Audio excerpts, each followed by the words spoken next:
It is wonderful to have you part of our fine arts opportunity this afternoon. Only the second time that this work has been performed on U.S. soil. The first was about 3 weeks ago at the Stanton Music Festival. And even it was slightly interrupted because there was a water main break that day and the schools that were supposed to come were out. So that limited some of the folks that were planning on coming. So we're glad that you came this afternoon to not only support the preschool here at Main Street United Methodist Church, but to really just enjoy this fantastic program and this beautiful story that was written back in 1888 by Irish author and poet Oscar Wilde. So we hope that you will enjoy this afternoon. We hope that it'll be a blessing to you. It's about 45 minutes long, so we kind of go into it nonstop once we get started, but right at about 45, tops 47 minutes. So it will move along very quickly because they play very fast. It is amazing. I have to keep up with them in the script, and my limited music reading is challenged greatly by that. We also want to give our gratitude to LD&B Insurance and Financial Services of Harrisonburg for their sponsorship of this afternoon concert. Again, the love offering, we'll receive that at the doors just on your way out this afternoon later. We want to first also invite you that the bathrooms are through this door and kind of around to the right, both men's and women's rooms. We also invite you to silence any electronic devices. And now, without further ado, we're going to invite Elisa Conde and Alexandra Velgosha to the piano.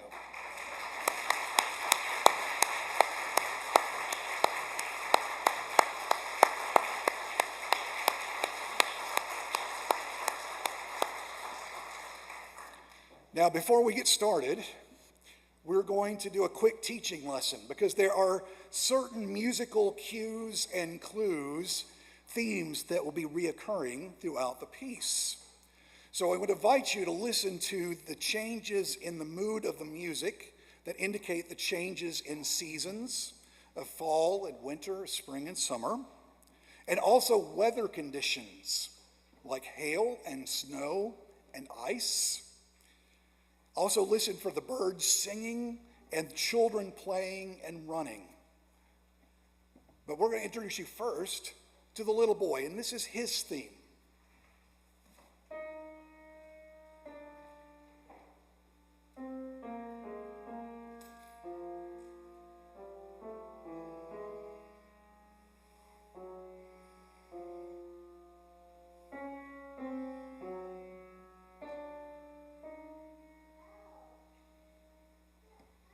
Okay?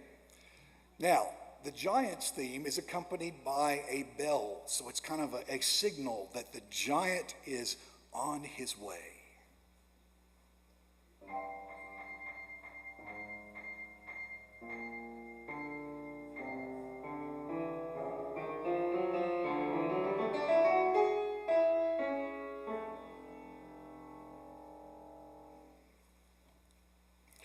And listen to the extended piano parts that indicate the passage of time.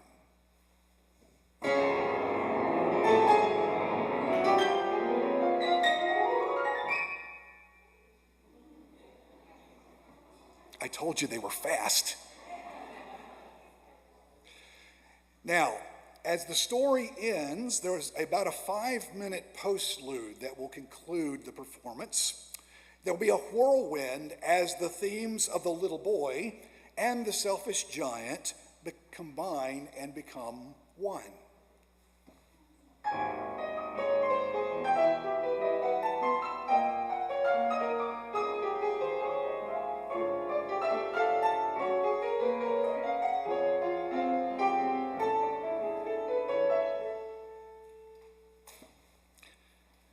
And the whirlwind will calm into rising, repeated chords, indicating the boy and the giant's ascension into heaven.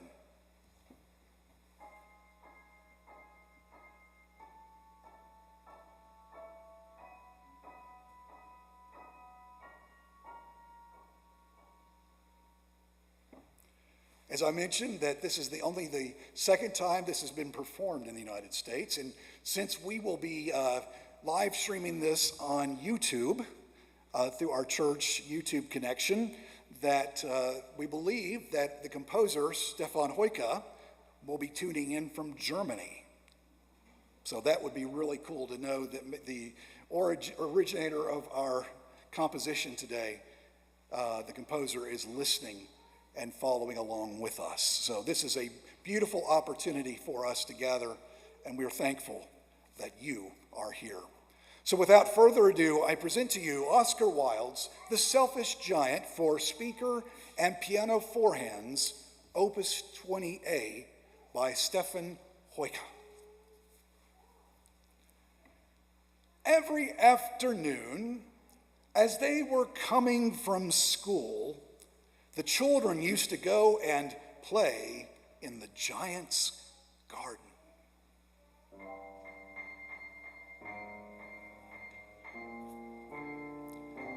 It was a large, lovely garden with soft green grass.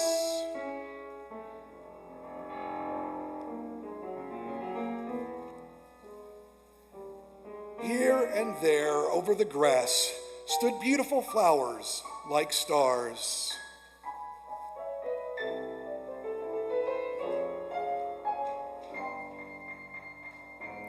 And there were 12 peach trees in the springtime that broke into delicate blossoms of pink and pearl, and in the autumn bore rich fruit.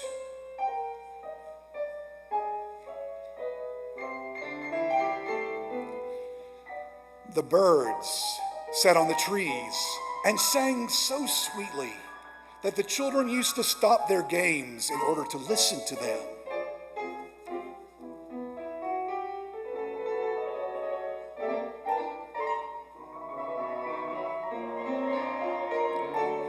How happy we are, they cried to each other.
One day, the giant came back.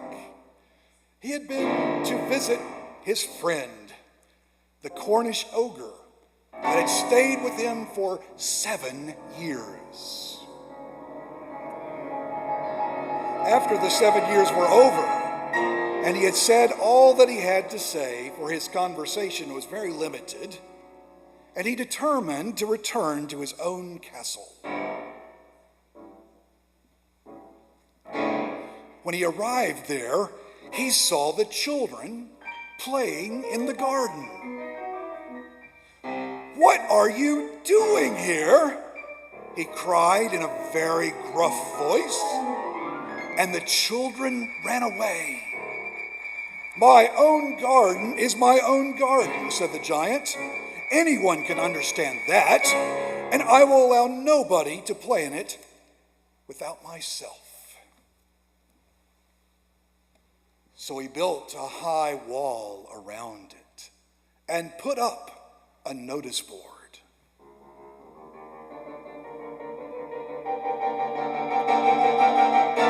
"Trespassers will be prosecuted." He was a very selfish giant. The poor children now had nowhere to play. They tried to play on the road, but the road was very dusty and full of hard stones. and they did not like it very much. They used to wander around the high walls when their lessons were over and talk about the beautiful garden inside. How happy we were there, they said to each other.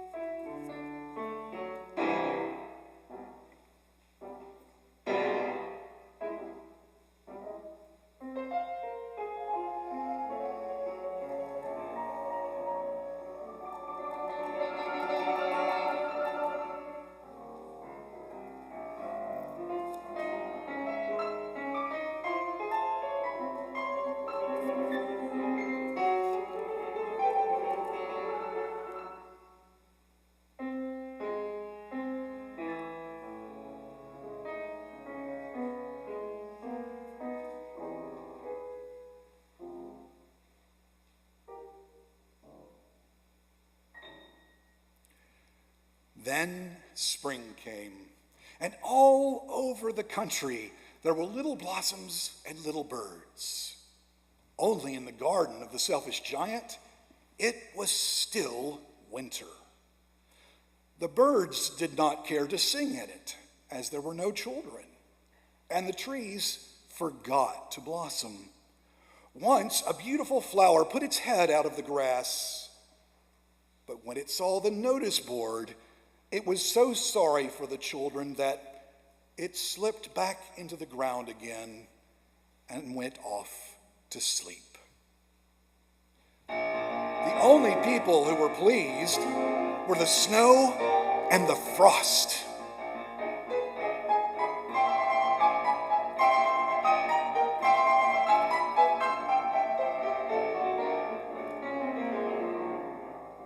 Spring has forgotten this garden, they cried, so we will live here all the year round.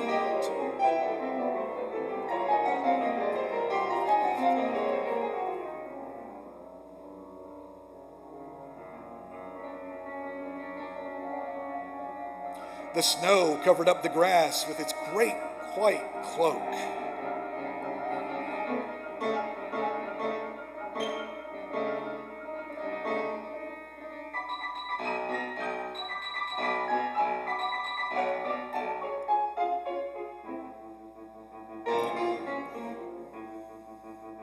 And the frost painted all the trees silver.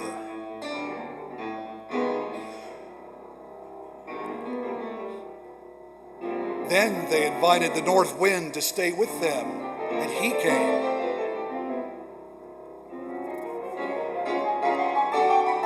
He was wrapped in furs, and he roared all day about in the garden and blew the chimney pots down.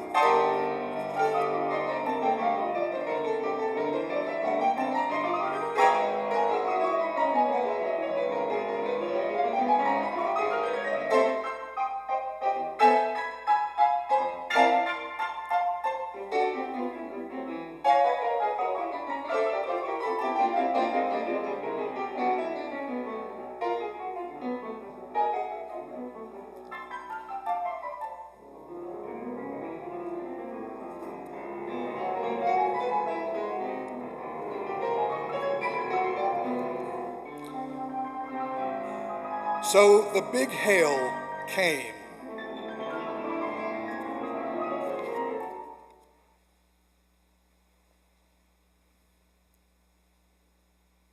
Every day for 3 hours, he rattled on the roof of the castle until he broke most of the slates. And then he ran around the garden as fast as he could go.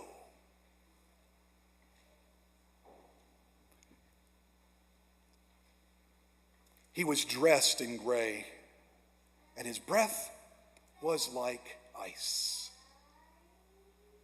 I cannot understand why the spring is so late in coming, said the selfish giant, as he sat at the window and looked out into the cold white garden. I hope there will be a change in the weather. But the spring never came, nor the summer, the autumn, gave golden fruit to every garden. But to the giant's garden she gave none. He is too selfish, she said. So it was always winter there, and the north wind and the hail and the frost and the snow danced through the trees.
One morning, the giant was laying awake in bed when he heard some lovely music.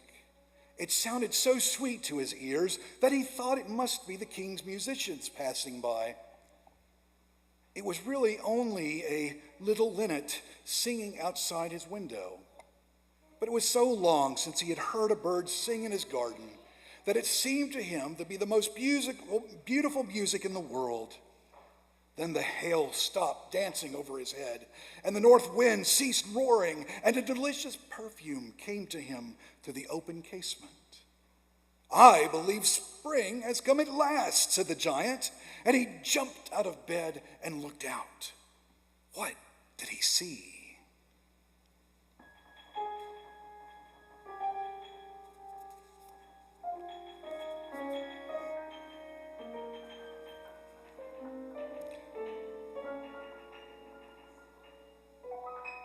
He saw a most wonderful sight. Through a little hole in the wall, the children had crept in, and they were sitting in the branches of the trees.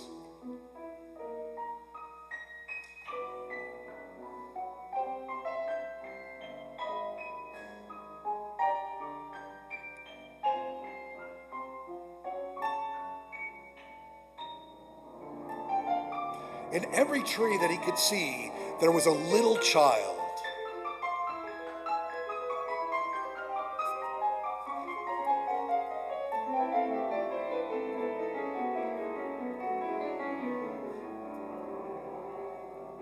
And the trees were so glad to have children back again that they had covered themselves with blossoms.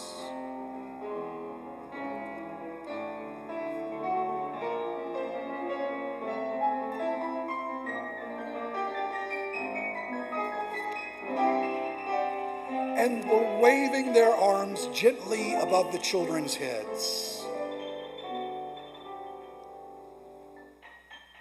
The birds were flying about and twittering with delight.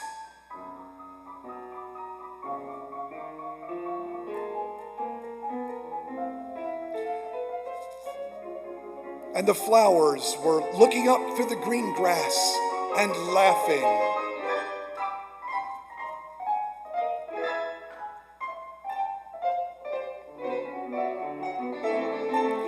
It was a lovely scene.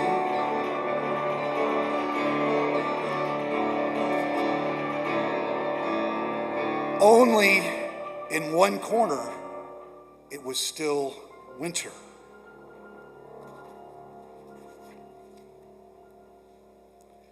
It was the farthest corner of the garden, and in it was standing a little boy.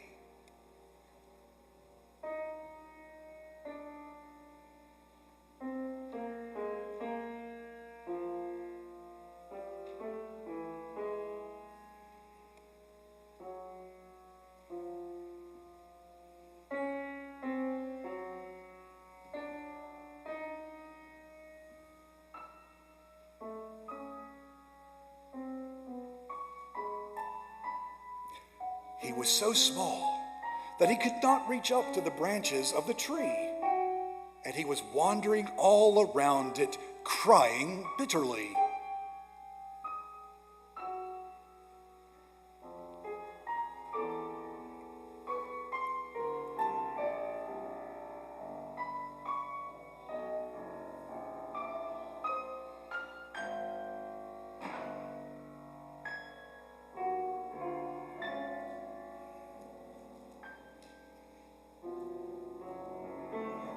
The poor tree was still covered with frost and snow,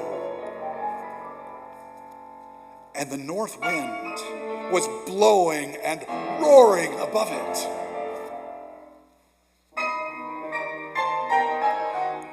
"Climb up, little boy," said the tree, and it bent its branches down as low as it could.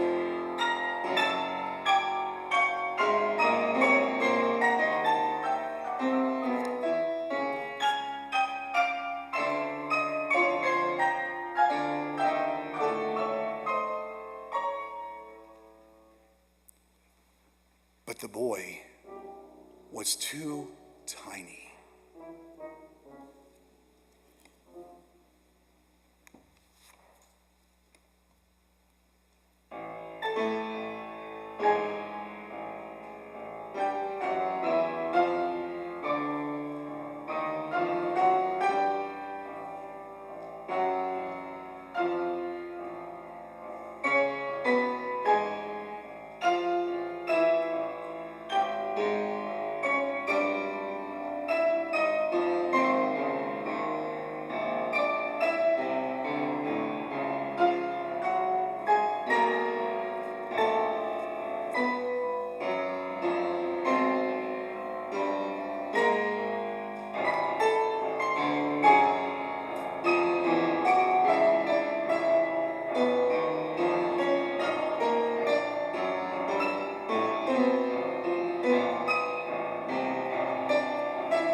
giant's heart melted as he looked out.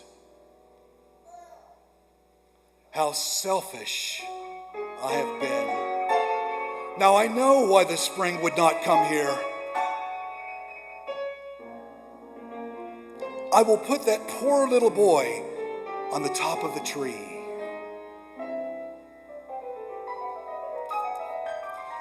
And then I will knock down the wall. And my garden shall be the children's playground forever and ever.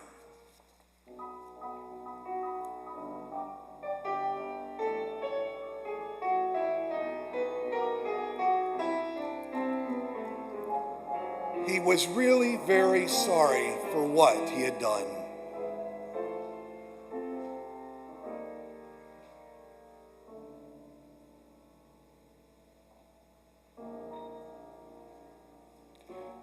So he crept downstairs and opened the front door quite softly and went into the garden.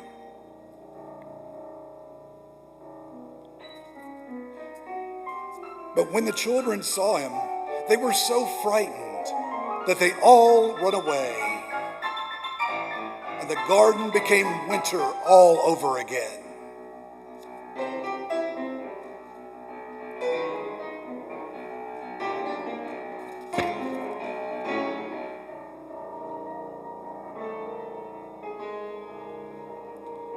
Only the little boy did not run, for his eyes were so full of tears that he did not see the giant coming.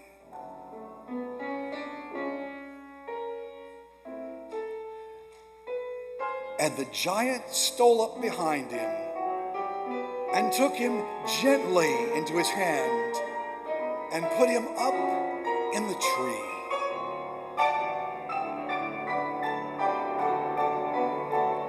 And the tree broke at once into blossom.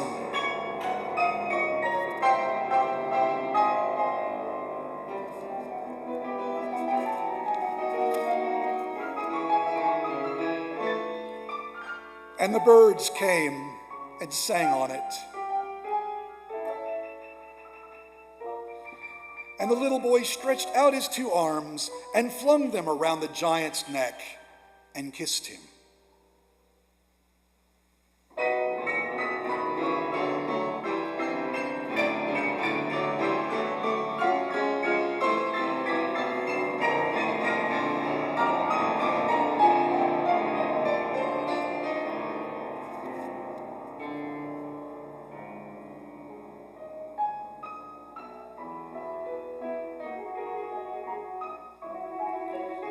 And the other children, when they saw that the giant was not wicked any longer, came running back.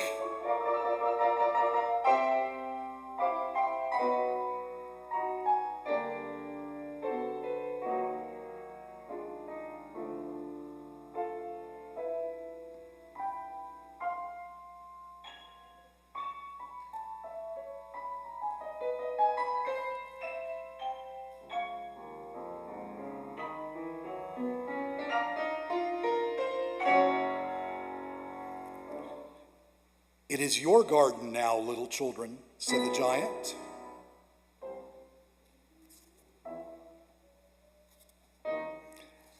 And he took a great axe and knocked down the wall.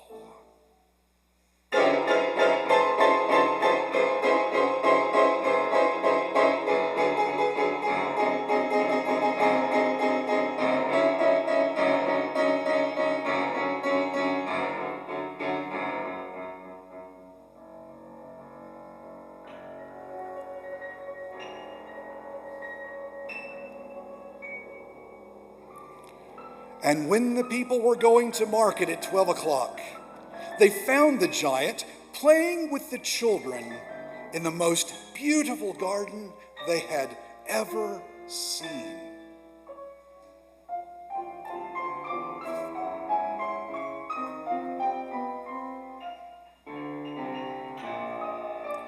All All day long they played, and in the evening they came to the giant to bid him goodbye.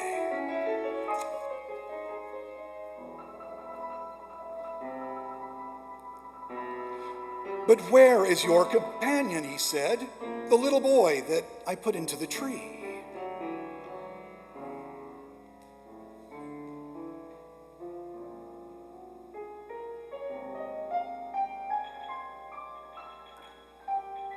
The giant loved him the best because he had kissed him.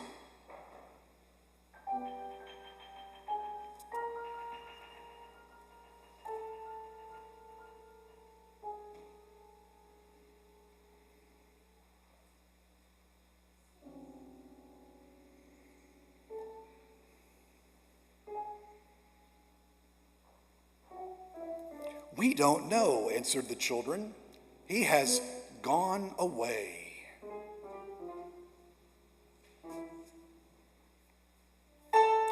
"You must tell him to be sure to come tomorrow," said the giant.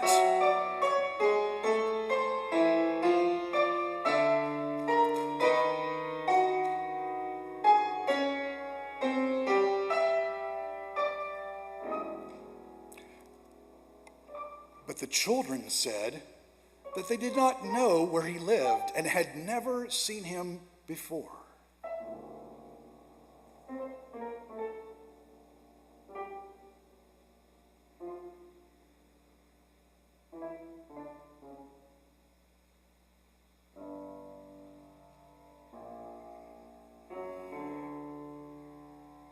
And the giant felt very sad.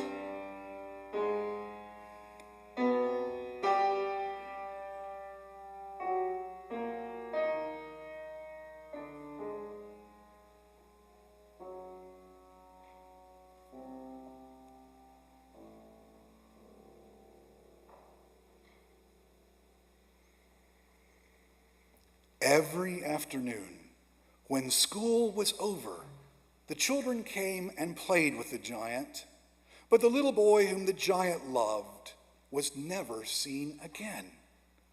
The giant was very kind to all the children, yet he longed for his first little friend and often spoke of him. "How I would like to see him again," he would say. Years went by.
and the giant grew very old and feeble.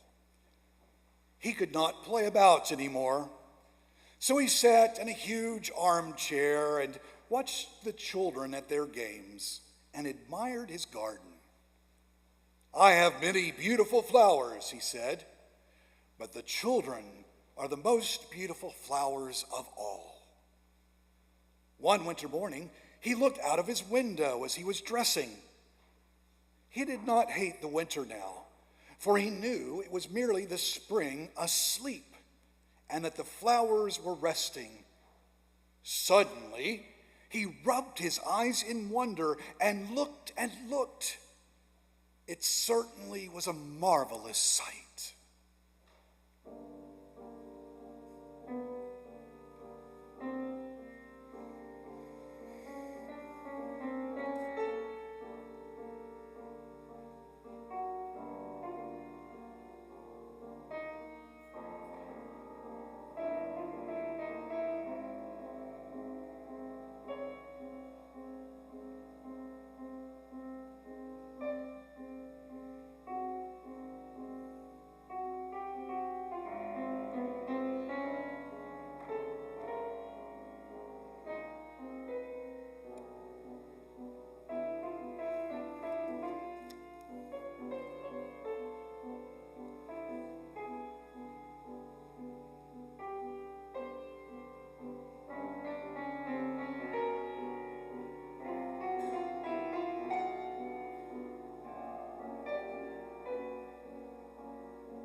In the farthest corner of the garden was a tree covered with lovely white blooms.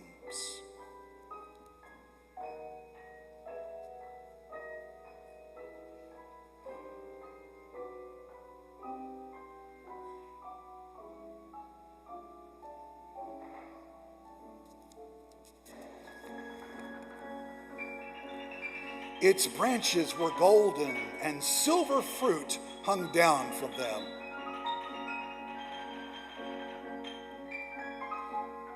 And underneath it stood the little boy he had loved.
Downstairs ran the giant in great joy and out into the garden.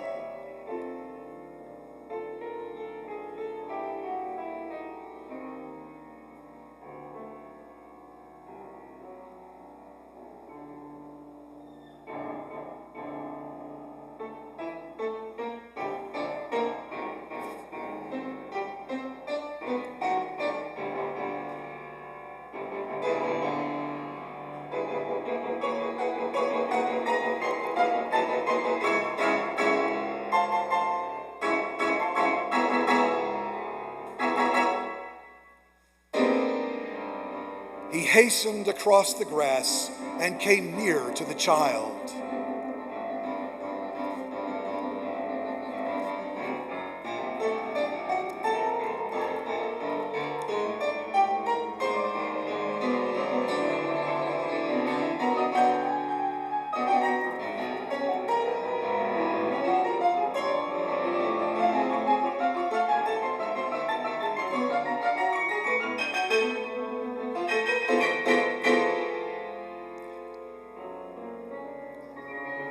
When he came quite close, his face grew red with anger and said, "Who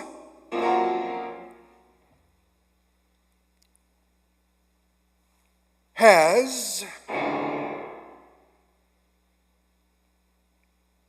dared to wound thee?"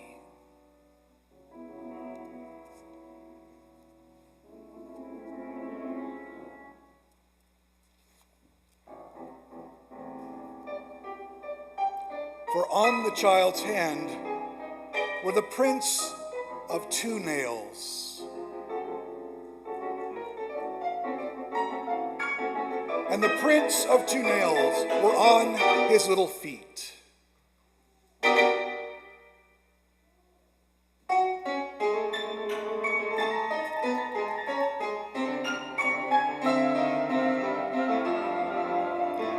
"Who hath dared to wound thee?" cried the giant. "Tell me, that I might take my big sword and slay him."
"Nay," answered the child, "but these are wounds of love."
"Where art thou?" said the giant.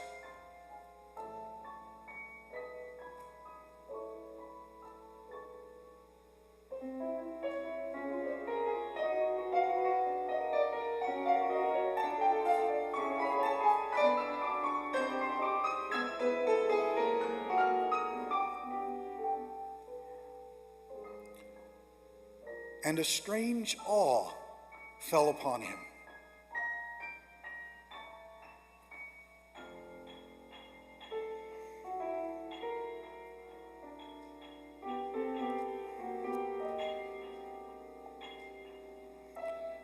And he knelt before the little child.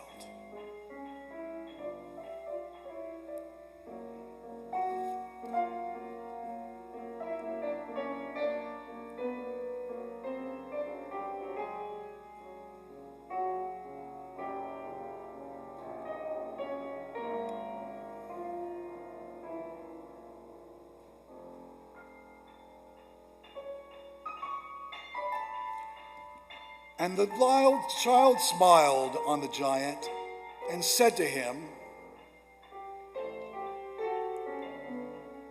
"You let me play once in your garden."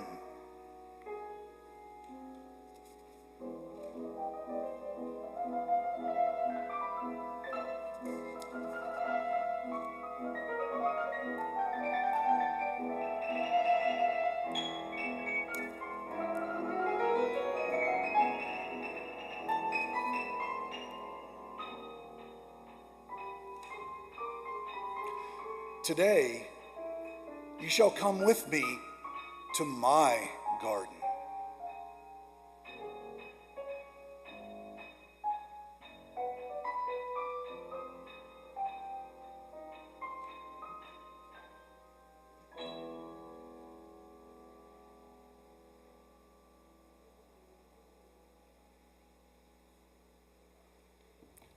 Which is paradise. And when the children ran in that afternoon, they found the giant lying dead under the tree, all covered with white blossoms.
Again, we'd like to thank you for coming out this afternoon. The musicianship that was exhibited here is just, well, beyond my ability to describe it. And it's been such a joy to work with both Alexandra and Elisa and help put this together. And again, thank you for making this happen today. And we appreciate who you are, and we appreciate you coming to be a part of this special event. So on behalf of Main Street United Methodist Church, we bid you adieu and hope you have a lovely rest of the Sunday afternoon together.